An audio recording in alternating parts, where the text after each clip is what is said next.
A bipartisan group of senators introducing new legislation that would add $1 billion to fight the spiraling opioid epidemic, a follow-up to the 2016 Comprehensive Addiction and Recovery Act known as CARA.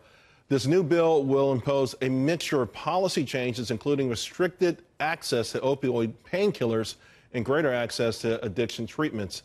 Louisiana Senator Bill Cassidy, a member of the Senate Finance Committee and one of the senators supporting the bill, excuse me, sir, joins us now. Senator, thank you very much.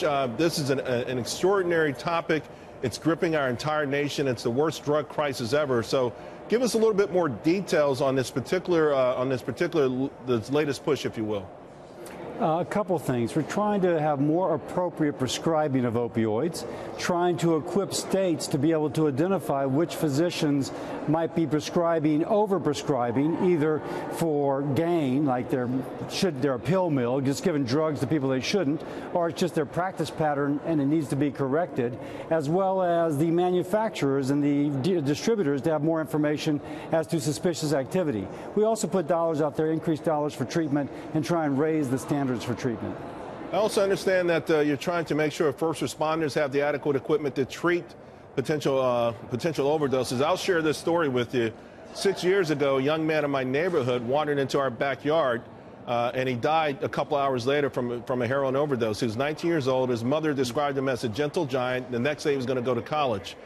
And, we watched that from our house, not knowing what to do. But it seemed like the police department didn't have the necessary equipment in this case, to help them, and it was a desperate scene. Is this one of the things that could help? Yes, pushing out the naloxone or a similar drug which would reverse the effects of an opioid to allow someone to be revived, but also to create more opportunities for those who are going into recovery to receive medical treatment so that they do not relapse. Both allowing nurse practitioners and physicians' assistants to prescribe the drug, as well as increasing the number of patients an individual physician can treat. So it's all along the aspects of it. How do we stop the distribution? How do we help the person who's immediately in trouble, but also how do we aid their recovery? Now, according to the CDC, the problem increased by 28% from 2015 to 2016. Of course, data for last year not available, but more than likely it went up again. An additional $1 billion, it sounds like a lot of money, but obviously it's just a drop in a bucket. Can all the resources be marshaled that it will take to curb this and perhaps make it a thing of the past eventually? Leadership is important. Communities banding together is important. You're right, Washington can push money out, but if it's not executed, then people will die. We have got to make sure not only that we put dollars out there, but that we also execute.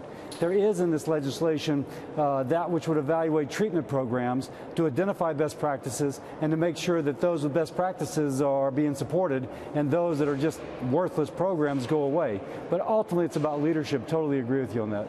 And before I let you go, beyond the money, society, is there something that you think, knowing this situation better than most, that can be done from a societal point of view? Yeah, I mean, there's an article, Death from Despair, and we have a whole group of folks, 25, 35 to 55, who just feel like their life has just ended. And so they turn to drugs. Legal drugs, but then illegal drugs later on. We need to create a society where there is hope, where there is actually a vision of how someone's life can improve. That's number one. Number two, on the physician side, I can tell you, physicians who prescribe drugs, overprescribe, will addict somebody who otherwise would not be addicted. It's just statistical. Certain number of people are susceptible. If you overprescribe, that susceptibility will be triggered, and they will become addicts. So physicians have got to do a better job. I'm a doc. I care about that deeply. Absolutely. Well, we appreciate all the work you're doing on it and coming on tonight. Thank you so much.